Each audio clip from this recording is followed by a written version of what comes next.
cortado a orla do manto de Saul. Então aqui nessa passagem não fala doeu o coração. Davi teve uma dor no coração. Ele teve uma questão da consciência, né? É algo que nós temos hoje quando alguém está apaixonado, alguém tem um desapontamento, a pessoa fala, doeu o coração está machucado. Nós sabemos que não é isso. Nós sabemos que é o nosso intelecto.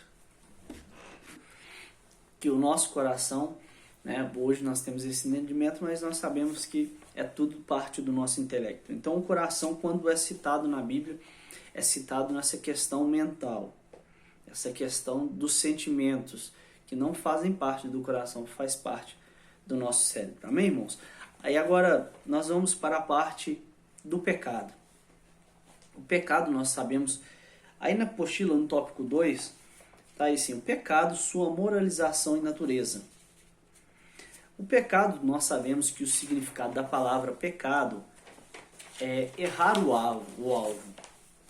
É quando eu tento acertar um alvo e eu erro ele. E o que traz esse significado para nós? É que na nossa vida nós temos um alvo.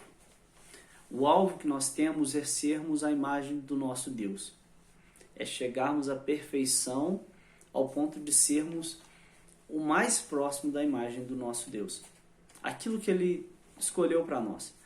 Por isso que o pecado é algo que Deus abomina, que Deus não agrada. É algo que atrapalha a nossa vida, algo que destrói a nossa vida.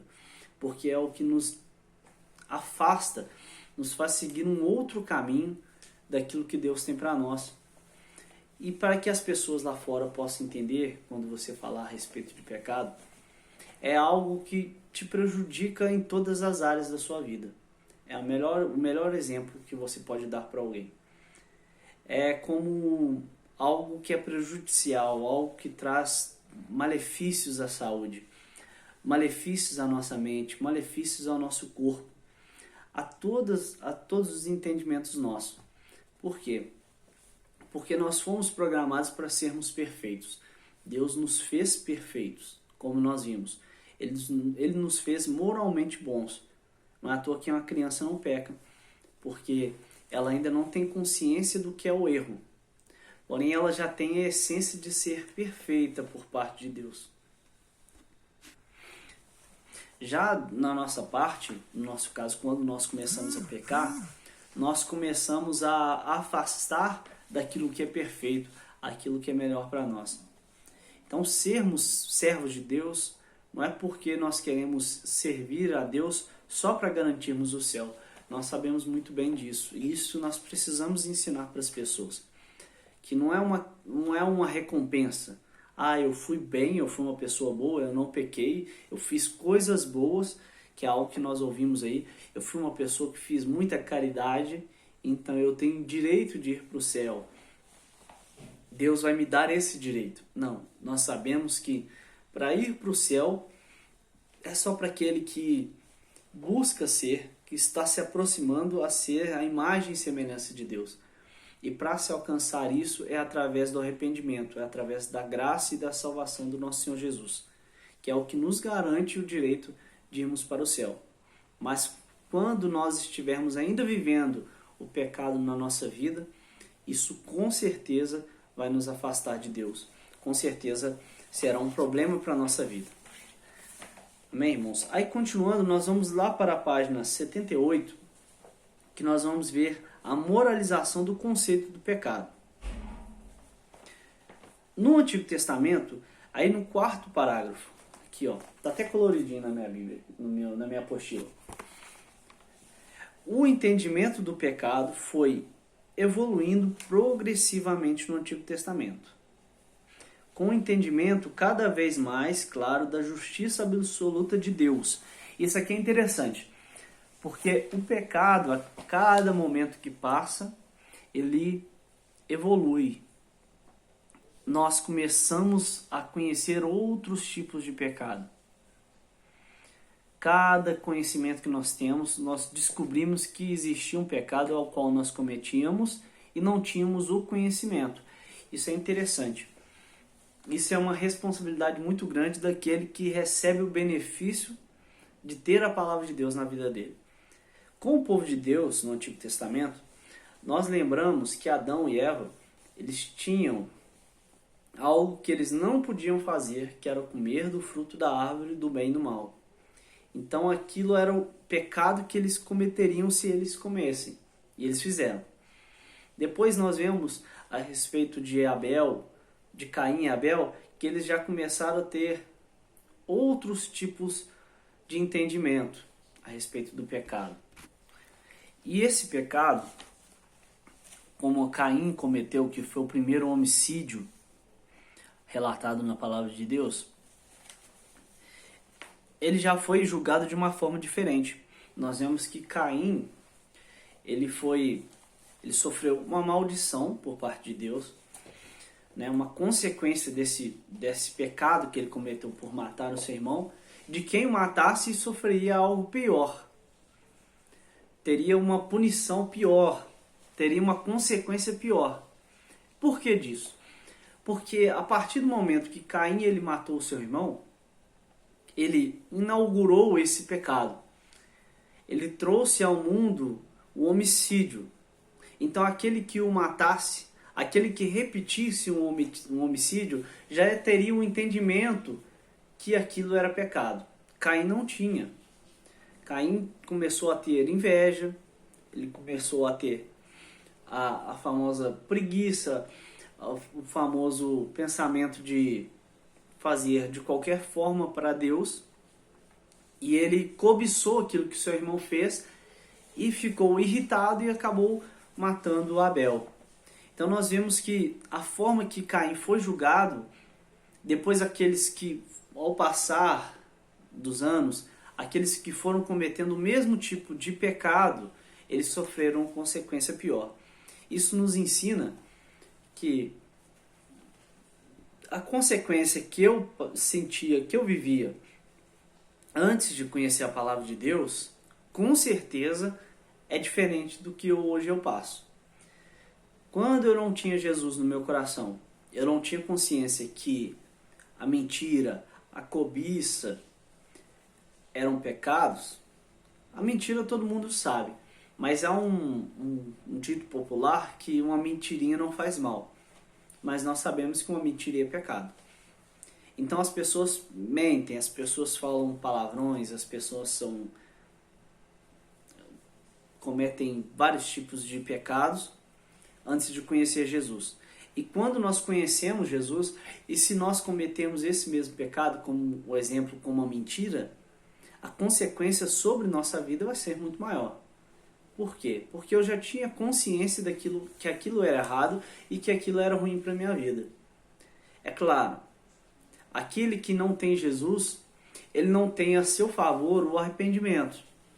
Ele entende que aquilo que ele faz não é errado. Então ele sofre uma consequência branda, mas ele está nas mãos de Satanás, caminhando para a sua morte eterna. Mas nós que temos Jesus no nosso coração, nós sabemos que ele pode nos perdoar, nos limpar e nos garantir um lugar na glória. Mas a partir do momento que nós pecamos, a consequência é maior. Aí, continuando nesse parágrafo que nós estávamos lendo, mostra que o pecado ele foi evoluindo progressivamente, principalmente a partir do momento que Deus traz a Moisés a respeito dos 10 mandamentos. Ali Deus ele traz um conceito novo de coisas que as pessoas não podiam fazer, que isso desagradava a Deus, que isso era prejudicial para eles próprios. E a partir do momento que as leis depois vão surgindo, que foram sendo disseminadas a partir dos 10 mandamentos, elas foram trazendo clareza daquilo que era bom e daquilo que era ruim. O povo começou a ser mais abençoado, mas também o povo começou a ser mais cobrado por parte de Deus. Então hoje nós temos o Espírito Santo que trabalha diretamente na nossa mente, no nosso intelecto, nós começamos a ter uma evolução muito maior a respeito do que é bom e a respeito do que é ruim, a respeito do que o pecado pode gerar na nossa vida e do que o pecado pode nos afastar de Deus. Então, por isso, é um benefício muito grande conhecer a palavra de Deus, mas é uma grande responsabilidade. E o pecado, como nós lemos aqui, ele pode trazer um juízo diferente para a nossa vida. Mas nós temos ao nosso benefício que nós temos um Deus que nos perdoa e que nos ensina a não pecar mais. Eu não sei se vocês já notaram ou já ouviram, hoje muitas pessoas usam esse artifício que Jesus, ele perdoou bandidos, Jesus, ele perdoou prostitutas, pessoas que sofriam xenofobia, como os samaritanos, que eram discriminados no meio do seu povo. Mas Jesus, em todos os momentos, ele disse algo. Ele disse para que eles fossem e não pecassem mais. Isso é importantíssimo. Todas as pessoas nesse mundo merecem o perdão do Senhor Jesus. Têm o direito do perdão do Senhor Jesus. Por mais que nós, homens falhos, achamos que há crimes, há situações que a pessoa não merece perdão. Mas nós não temos capacidade de dar o perdão como Jesus tem dado à nossa vida. Nós não temos essa autoridade. Nós só seguimos os passos do Senhor Jesus. Mas Jesus tem um interesse, tem um desejo, ele planeja e espera de nós levarmos a eles a presença do Senhor Jesus para que todos sejam perdoados. Para que o pecado não esteja sobre a vida deles como uma marca que os leve para o inferno. Então isso é importantíssimo nós cristãos. Entendermos que todas as pessoas têm direito. Todas as pessoas têm direito ao perdão, por pior que seja o crime. Claro, tirando o pecado contra o Espírito Santo, que é algo que é um nível de pecado que nós não compreendemos. É um nível de pecado que eu particularmente não conheço ninguém que já tenha vivido. Na Bíblia relata algumas passagens, mas eu não conheço alguém que chegou a esse ponto, porque a partir do momento que a pessoa tem até um remorso, até um arrependimento de ter feito aquilo de errado, é uma chance que Deus deu a ela de querer se consertar, de aceitar a salvação do Senhor Jesus e mudar sua vida. Mas qualquer outro tipo de pecado, tirando o pecado contra o Espírito Santo, ele pode ser perdoado. E é o planejamento do nosso Senhor Jesus. Ele quer que o mínimo de pessoas possíveis vão ao inferno. Ele quer levar o máximo para a sua glória. Esse é o planejamento, isso que ele espera de nós cristãos, nós que conhecemos a verdadeira palavra de Deus, que nós venhamos levar às pessoas esse arrependimento, mostrá-las que elas estão erradas, mas que elas podem e devem escolher o melhor caminho, que é ter o Senhor Jesus Cristo em suas vidas. Amém, irmãos? Então, o pecado ele traz esse conceito, essa moral, né? Ele começou a se tornar algo crescente e evolutivo no nosso meio. Aí continuando, aí nós vamos para a página 79, tem algo muito interessante a respeito do pecado. Está lá no ponto 3, a natureza do pecado, no último parágrafo, os dois últimos parágrafos. Fala que no Antigo Testamento, o pecado é a violação da graciosa e justa vontade divina, rebelião que destruiu a comunhão pessoal. Israel, diferente dos seus vizinhos, analisava os problemas da vida em relação à vontade e ao propósito de Deus, que o escolheu um povo para ser instrumento do seu projeto de redenção universal. Olha o contexto que eles viviam. O pecado no meio deles, por isso que o pecado a consequência era duríssima no meio do povo de Deus. Quando as pessoas pecavam, a consequência era pesadíssima. Se alguém matasse, a pessoa era morta. Se alguém roubasse, sua mão era cortada. Se alguém cometesse um adultério, a pessoa era apedrejada. Então, outros pecados tinham penalidades muito grandes. Mas por que Deus fazia isso?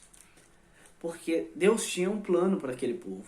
como nós vimos que o povo de Israel foi escolhido para trazer a palavra de Deus para nós. Hoje, nós brasileiros e todas as pessoas deste mundo. Deus teve esse propósito e sabia muito bem que eles ainda não tinham capacidade de receber o perdão porque o próprio Senhor Jesus Cristo ainda não tinha vindo à Terra.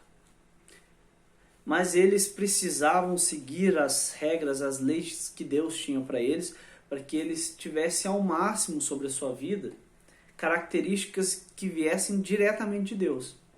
Então, praticamente tudo que era opositor à palavra de Deus, que era oposto àquilo que Deus tinha para a vida deles, que os outros povos que seguiam outros deuses, influenciados por Satanás, aquilo que eles faziam era algo pecaminoso, era algo que afastava de Deus. Então, a respeito dos costumes do Antigo Testamento, a respeito do cabelo, da barba, das vestes, da maquiagem, essas situações que nós vemos que hoje nós entendemos que não está mais no contexto a respeito do pecado, naquela época era essencial.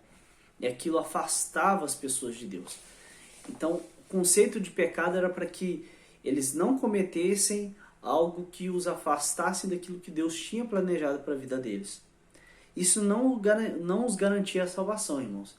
Isso garantia a presença de Deus no meio deles. Garantia com que Deus continuasse apostando no seu povo. Então, a partir do momento que o povo de Israel ele se separa entre a nação de Jerusalém e a nação de Judá, e aí os samaritanos, né, que nós conhecemos, que é de Jerusalém, Israel eles sofrem influência por parte dos assírios, eles começam a perder essa cultura, essa intimidade com Deus, esses princípios, e os pecados começam a afetar a vida deles, e eles começam a ser disseminados, viram um povo escravo e um povo afastado por parte do povo de Deus, até o momento que Jesus mostra que todos merecem perdão, que todos podem ser salvos. Mas até aquele momento, aquele povo tinha sofrido uma consequência muito grande. E o povo de Deus, quando a nação de Judá ela é entregue nas mãos dos babilônicos, alguns deles começam a ser influenciados. Nós vemos reis maus, que são reis que vivem esse pecado intensamente. Mas os reis bons são reis que abominam o pecado e vivem a vontade de Deus. Então esse conceito para eles é totalmente diferente do que nós temos hoje. Nós sabemos que o pecado nos afasta de Deus e nos tira o direito de morar com Ele na glória. Na época, eles, quando pecavam, eles sabiam que eles não podiam estar no meio do povo de Deus na terra.